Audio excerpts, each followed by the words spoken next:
A high school student in North Carolina with a 4.7 GPA recently passed up the chance to graduate early. She opted to remain in school to pursue her newfound love of wrestling.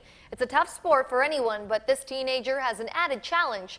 She can't see her opponents. Tom Gibson from our sister station WNCN in Raleigh reports. Liana Mutia just can't understand what the big fuss is. I don't think that there's anything too interesting about me.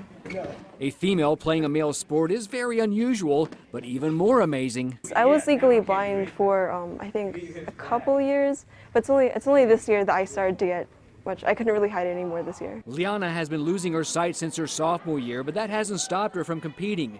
Judo is her primary sport, but Liana wanted a new challenge. Wrestling provided that. Her parents at first were skeptical.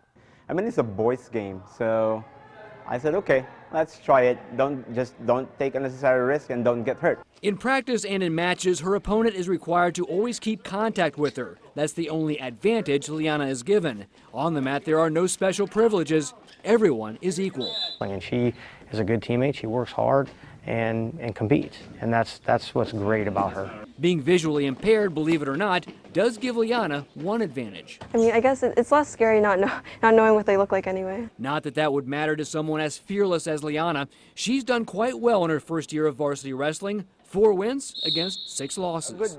A good record for a girl and a blind girl to be in there. But to Liana, the wins and losses are not what's important. Wrestling kind of distracts me from from my eyesight, I guess. It makes me feel pretty normal. But more than anything, Liana is thankful for her teammates who look out for her and help her get around. And if she had a wish, I'd like to see what they look like. Instead, Liana will have to settle for physical contact, competing in a sport foreign to most girls.